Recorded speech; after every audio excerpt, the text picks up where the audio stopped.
again. Welcome back. This is Drew in 32, and this is the 9th episode of our mini-series side quest that we're on here. And in this episode, I'm going to share about things foreign policy, foreign relations, the United States on the world scene, how we have been participating, how we could be participating, maybe some cool alternatives or ideas around all of that. So the focus will be foreign related, and the title specifically is coming back to ourselves, because I think that's a really nice mantra to potentially embrace for a next chapter of U.S. foreign relations to open up a different possible future, right, and different possible outcomes. So more on that shortly. But first, I wanted to do a little bit of a domestic review and touch back into briefly some of the points that I've already spoken to in previous episodes, but do so in a nice, compact way. Right, so essentially in this episode, we're going to start off with an appetizer of domestic policy ideas, and then the main course will be foreign policy and foreign participation. So that's the game plan. And so let's just jump right into the appetizer and give you a little recap of the domestic stuff so far, as I sees it, according to me, whoever I am, which changes frequently. Yeah, but these things all still feel true today, so that's good to know. Anywho, all right, so first thing to hit or to come back to is just recognizing that while Trump is a problem, he's not the problem, right? Like, the issue is the system. And I mean, I think if you have an unwell, sick, lost society like ours, there's a really good chance that you break out with a case of the Trumps. And and that is what has happened. So, we find ourselves here at this moment in time with the issues that are facing us, and Trump and his administration is definitely one of them. But there's a deeper, bigger perspective to be aware of as far as addressing the system as a whole, right? And, not just cutting the weeds at the surface, but really getting to the root of things. So Trump is an issue. His administration is an issue for sure, but it's not the issue. It's bigger than that. And a huge part of what keeps the society unwell or in the current manifestation that is pretty gross is how money impacts politics.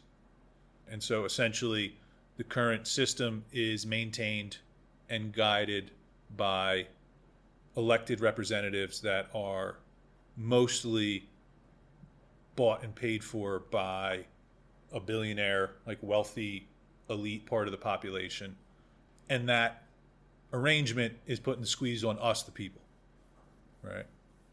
So money's got to get out of politics if we want a chance to have elected representatives and officials that will actually do stuff for the people, as opposed to serve their masters in the billionaire class and and then just move the people around like livestock and profit off of them. So money's got to get out of politics and and into the people, right? So instead of the money flowing up into the hoarding behaviors and bank accounts of the wealthy, we got to get that flow moving down to the people. And two ways that we can do that immediately that will change the quality of life for millions of Americans is healthcare as a right and a universal basic income, so that folks have their basic needs met, right? And I really love this idea of basic needs should be basic rights, right? So shelter, food, and healthcare should all be just given You know, like if you're alive and you exist, you get those. Welcome to Earth. We actually want you to be a part of something cool. So diverting the money from the wealthy folks that are profiting off of all of us to us, the people, right? Investing in us, and and then watching us blossom and bloom in beautiful ways. And there's a need to address some of the corruption and some of the funkiness that's currently present, but we can also address a lot of issues simply by revamping our education system. Because that will then create, within 20, 30 years, a whole new wave of our society and population that see things different, that have been taught different. And so, decisions will be different. So revamping the education system, I think, has got to be pretty high up on the list after we make sure everybody can eat, and isn't going to bed hungry or, doesn't have a house, right? We meet basic needs, and then we immediately address the education that we're providing for our little nuggets so that we can create a new society within a generation or two. Cool. And also, I think part of that education, but also just part of a general shift in consciousness, is our relation to the planet, to nature, to life, to other forms of life, right? Like we got to get back in alignment with being one of many, but being a part of a whole. And if we can do that and stop pillaging and just taking from the earth, that sets in motion a different quality of experience as well, right? And a big part of beginning to respect the planet and having some reverence for our home is not chopping it up, hacking it up, drilling it up, and definitely not being reliant on fossil fuels anymore. There has to be a shift towards energy sources that are renewable and sustainable and aligned with the planet being a cool place to be for humans and all other forms of life. So, got to rework and revisit our relationship with the planet, which I think can also be worked into the revamped educational experience. And and so I think all of that will be really cool. And then we also need to face our demons, right? Like we have to address the past as far as genocide, slavery, and how it runs in the veins and the DNA of everybody that's alive today, right? Doesn't matter what side of the genocide or what side of the slavery we were on. Everyone is touched in a not great way by participating in genocide or slavery, right? Like inhumane treatment like that, whether you're the one having it done to you or you're the one that's doing it to someone.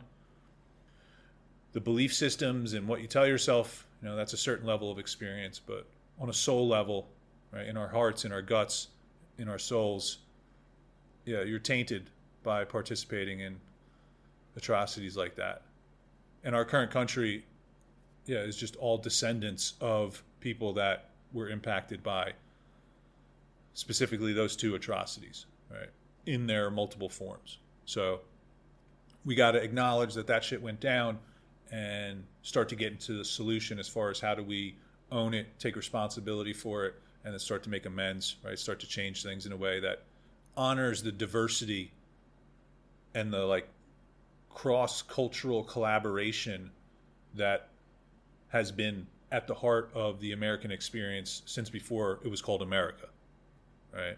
So addressing the past and celebrating our diversity, and also in the present, getting very unfriendly with racism and sexism too.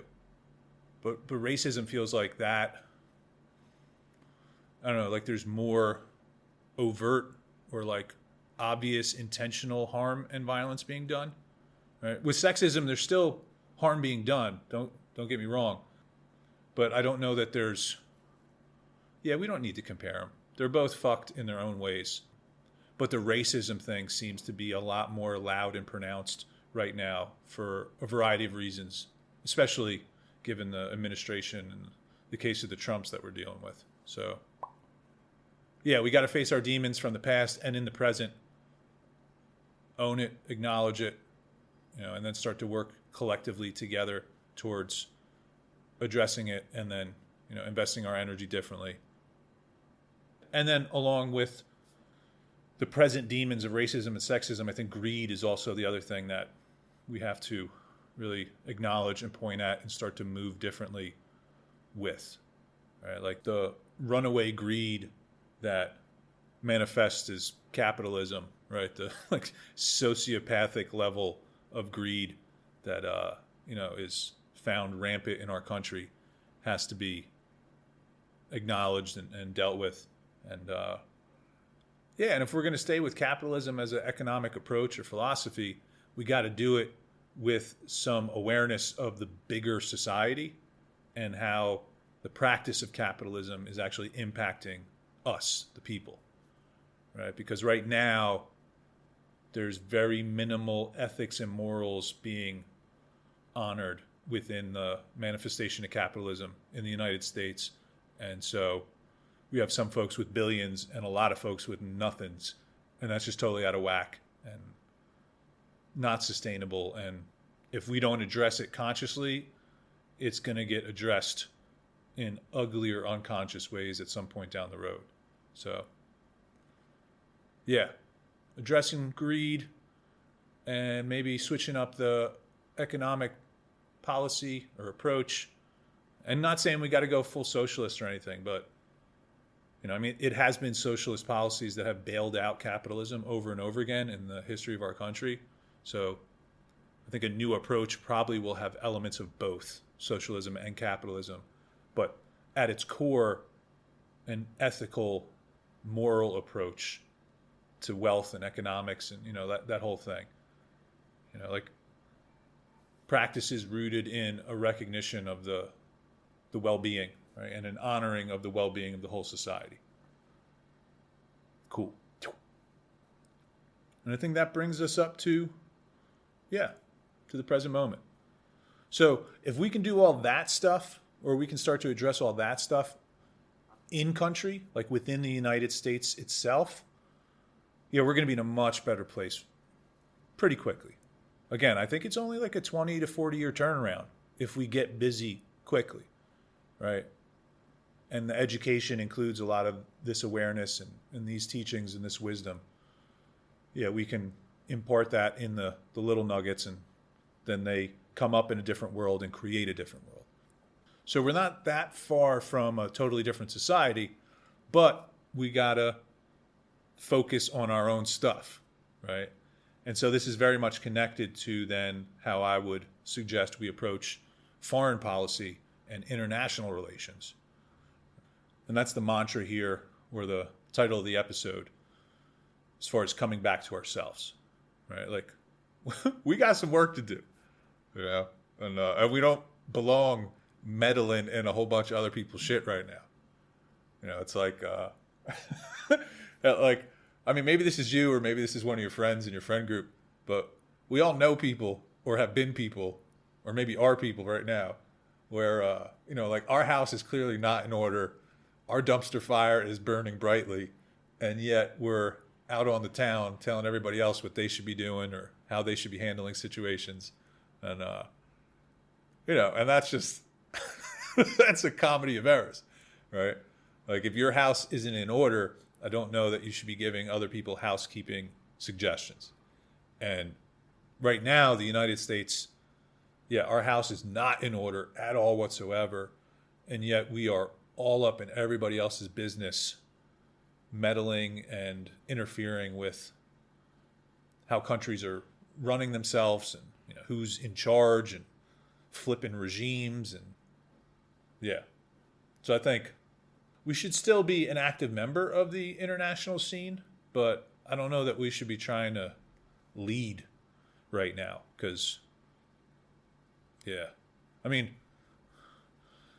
I'm speaking from experience internationally, right? Like, I've grown up in the United States, but I've also traveled quite a bit. And, the last 5-6 years, I've traveled extensively. I think I've actually spent more time out of the States than in the States the last 4 or 5 years, we'll say. So I'm in tune with how the world sees us and what the world thinks about us. All right, I'm not drunk on American propaganda. Yeah, and we are not pretty or as hot as we think. Right? Like we are not respected. Yeah, I mean, in a lot of ways, we're kind of a joke now with the Trumps running wild. In case of the Trumps, and so yeah, man, we're we're not the golden image that we once were. You know, like post World War II, the United States was the fucking man, right? Like we were the hot babe on the scene, or whatever gender you want to use. We were the shit, because like we showed up, helped defeat the Nazis, helped kill the bad guy, and yeah, and we rode that for years, and and that shit is not the case anymore. Like we got a homegrown Nazis going on right now. So I don't I don't know if we should be running around telling everybody how to do freedom, or trying to install democracies in places. Like, yeah, it's out of place. It's out of order. And so I think a period of coming back to ourselves, a period of self-reflection, a period of really focusing our energy on some of these domestic issues that are like screaming for attention. Like, I think that's the main jam for the next chapter of the United States, if we want to do this in a cool way, right? Yeah, and we let the world do the world, right? We let the knuckleheads be knuckleheads and the cool people be cool people, right? Like, Earth has been spinning and the world has been doing its thing for hundreds, thousands of years, right? And so there's going to be wars sometimes. There's going to be wild shit that happens. There's going to be cool stuff that happens. And we don't have to be all up in the middle of it trying to control it all, And so I'm a huge fan of pulling way back, scaling back the military 1,000%. I don't think that we should, like give away all our guns and be silly like that, because there are some energies on the planet that only understand bullets and war, right? So we have to be capable of speaking that language to those peoples. But I don't know that we need like fleets and fleets and fleets of naval power, and we don't need bases all over the goddamn world, and and we have our servicemen, right? Like the folks that are showing up to honor such a noble calling to be in service for the country and to protect the freedom and the rights of the people here. Yeah, we have them scattered all over the planet, and a lot of them split from their family, and yeah. So I feel like pulling that way back is the way to go. And it also reduces the cost, and it gives us, more monies to then invest in our people, right? And in our infrastructure, both physically and emotionally and spiritually even, right? So I think we just pull back in a lot of ways, a lot, so that we can have more of our own energy and attention and resources for ourselves, because our country needs some love and attention. And yeah, and we're not going to get it if we're given so much all over, right? Like the United States is spread pretty thin all over the world. And yeah, it's just, I don't know. I think it's unnecessary. But like I said, when it comes to the military thing, I think we got to keep some high-tech stuff and, still invest somewhat in being able to speak violence if, if a situation calls for it. But I don't know that we need to be all up in everybody's business either, or perpetrating the violence. Right? Like we don't need to be in third world nations flipping regimes, and we don't need to do the CIA kind of under the surface manipulation of world affairs, or installing democracies, which is really like code for we don't like who's in charge of your country, so we're gonna kill some people and change some things. Or we follow the Republican playbook where we just blame some country in the in the Middle East that starts with an I for some random shit, and then go invade and bomb and, do wild shit over there. Although we don't do that to Israel. Yeah. Iraq and Iran, yeah, that's like a rerun. But the Israel thing is a whole other fucking issue too, man. And it's such a complicated, layered history as far as that area of the world and Israel and Gaza. Yeah. And so I feel like, yeah, I'm definitely not anti-Semitic, right? Like that's definitely not the case. But I'm also not a huge fan of Israel as it is currently acting, right? And reacting on the world scene. And I'm definitely not a huge fan of the U.S. being like the big scary brother that's letting the little brother of Israel just be a fucking maniac in the Middle East. Because I think if the U.S. didn't have such a military presence there, I don't know that Israel is going to be that bold, especially, how it's been the last couple of years. And also, like, again, genocide is never fucking okay. It's never cool. And so maybe there's terrorists that are like doing awful shit and you want to wipe them out. That's fine. But wiping out families and children, like, that's never justifiable. That's never okay. That's never excusable. And and the fact that the United States isn't condemning it or doing anything to stop it, and also is potentially like providing things that are allowing it to continue. Yeah, man, that's really fucked. And again, I'm not going to weigh in too much on who's right and who's wrong and, the history of the Middle East or the history of Israel. But our current participation in that conflict or in that thing, I do not think that we're on the right side of stuff. And so my suggestion or my recommendation would be to just pull out of that. Like, hey, have fun with it. Like, we don't need to be in your business on the other side of the planet. But a big reason why the United States, and maybe the only reason the United States is involved and invested in Israel the way it is so that it can keep a presence there in that part of the world where the oil's at. And also there's a little bit of like Cold War, like checking the Russians kind of energy, I think, involved.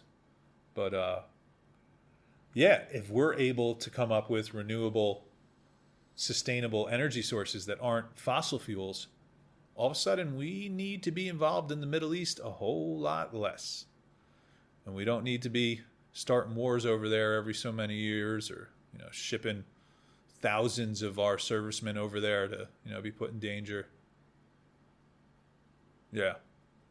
So sustainable, renewable energy that doesn't rely on fossil fuels. Great for Earth. Great for Americans not having to be on the other side of the world. Also great for us, just not being involved in a conflict that's really none of our fucking business and, has been going on for hundreds, if not thousands of years. Because there's religion all mixed in there too, right? Like different branches of the same religion and then different religions. And it's a fucking mess. And so maybe we just kind of wave on our way out the door or do a full-on Irish exit, like whatever, man. But we ain't got to be over there. And I would say, again, let's pull our energy, our resources back to ourself, because there's a whole lot here in country that needs some attention. All right. Yeah, I mean, that might be the main jam here, really. Is specific to the Middle East, but, just generally on the world scene, the United States should take a big step back. Just kind of say, hey, we're going to stop pretending to know everything and be all righteous and shit, because we got some stuff to take care of at home. Good luck.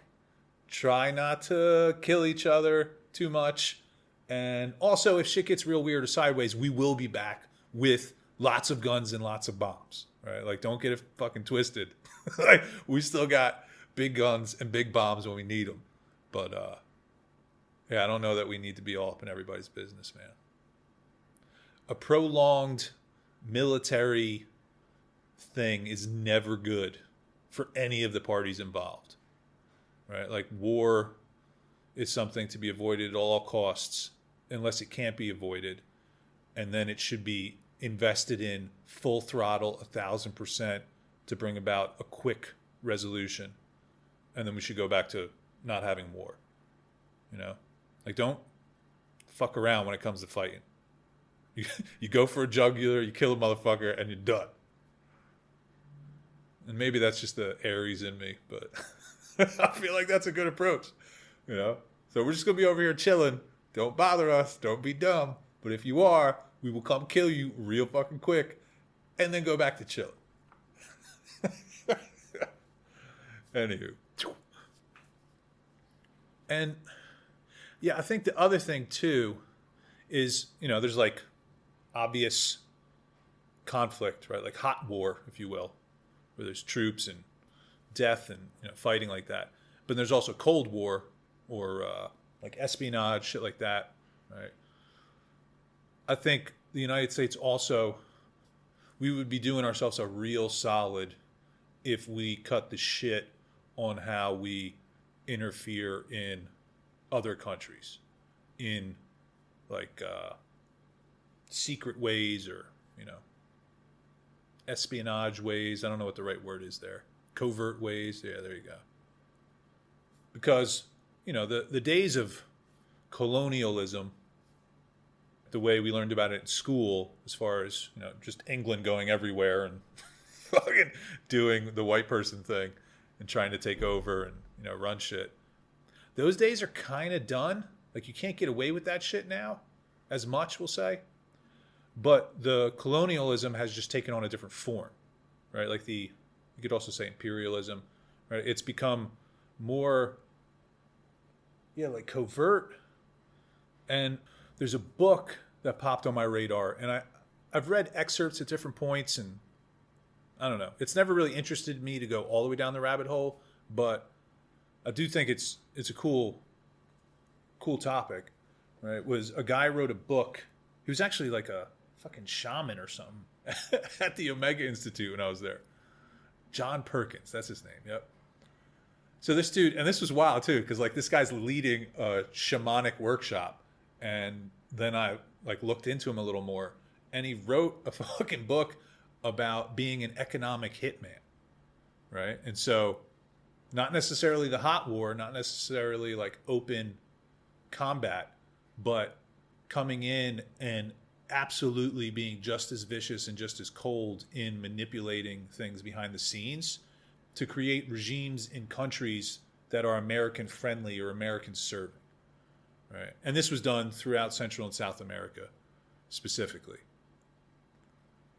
And so, you know, there's countries in South America that are beautiful countries, but because of how the United States went in and fucked with their government in the name of democracy, right? These countries now like can't feed their own people because they're just growing cash crops to send somewhere else because they're part of a larger worldwide web of economics.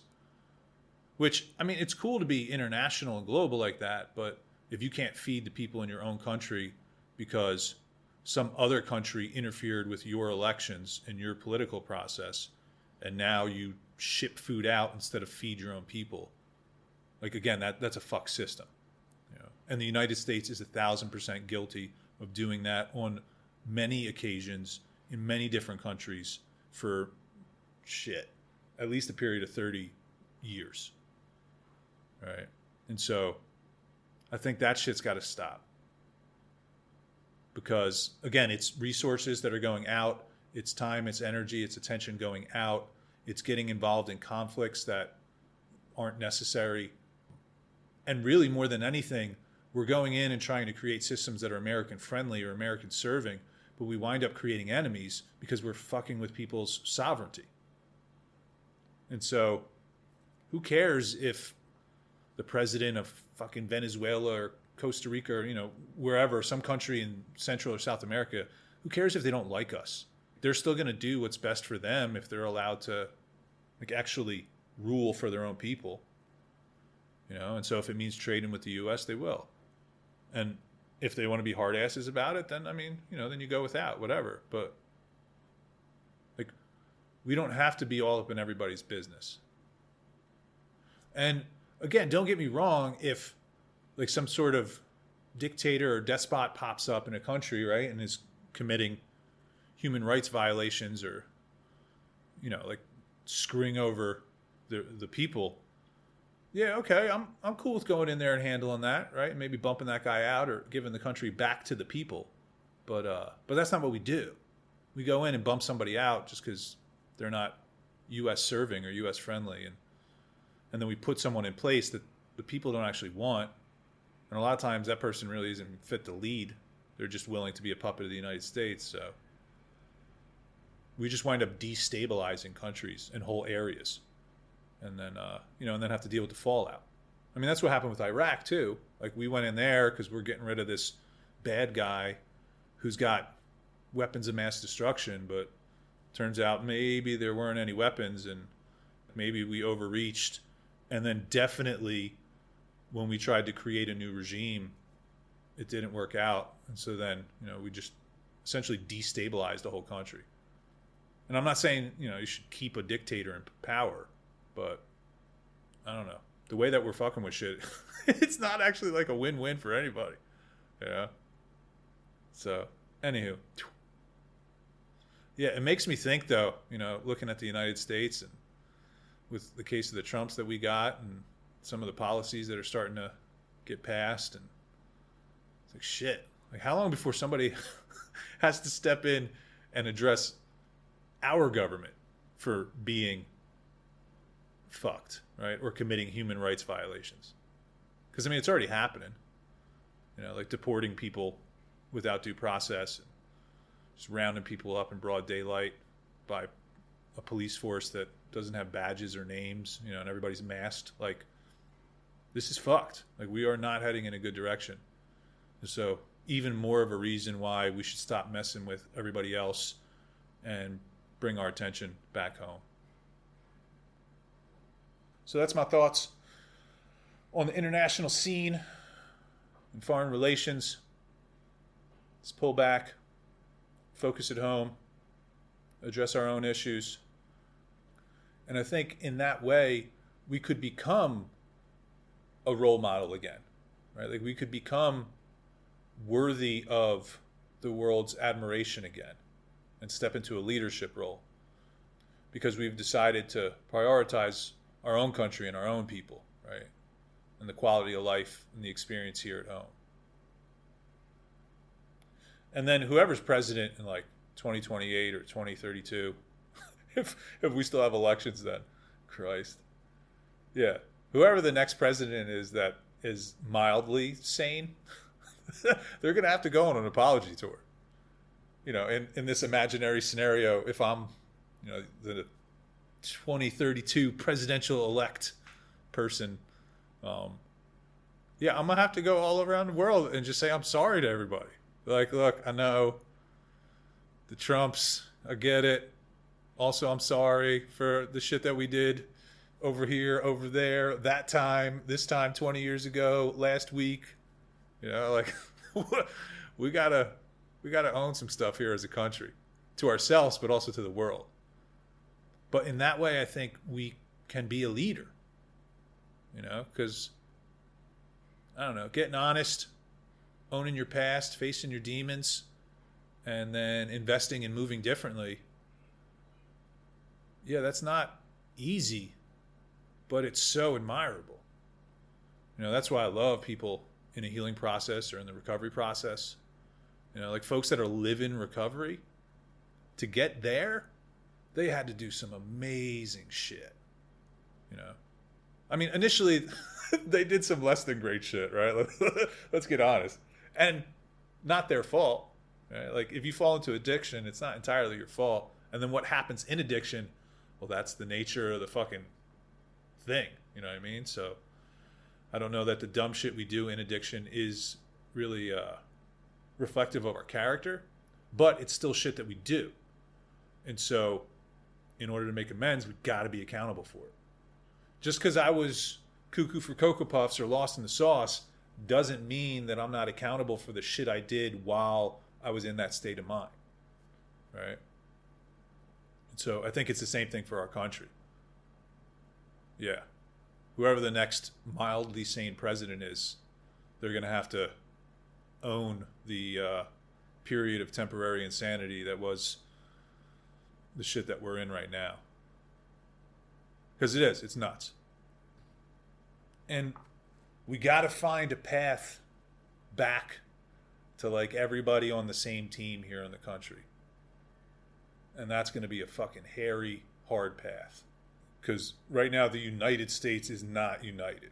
It is very much a divided experience in a lot of ways.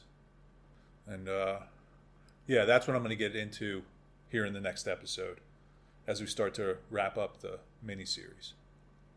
So next episode, episode 10, I'm going to give a State of Union speech, an address, talk about how we all got to get on the same team, maybe how that could happen, and how that definitely is not the case right now. And and that's going to involve welcoming back to sanity a certain part of the population. And we're going to have to do that with a lot of grace and a lot of compassion and a lot of practice. Because, it's equally hard to get lost, recognize that you're lost, right? Like humble yourself and then come back and ask for directions. Like that's just as tough as being affected negatively by the person who is lost and then being willing to welcome them back into the pack. But that is the task ahead of us. So more on that in the next episode. And then the final episode, episode 11, will be the plan. And you've heard me refer to it more than a few times by now. And so I will finally deliver on a practical, actionable plan for addressing all these shenanigans and whatnots. And you probably have already picked up on a couple pieces of it. But I'm going to lay it all out in a cool way. And that hopefully points towards a path that is grounded, practical, accessible, and facilitates an experience for the entire country and for all of us in it. That's a lot cooler, a lot kinder. Yeah. So, 2 episodes left on the mini-series.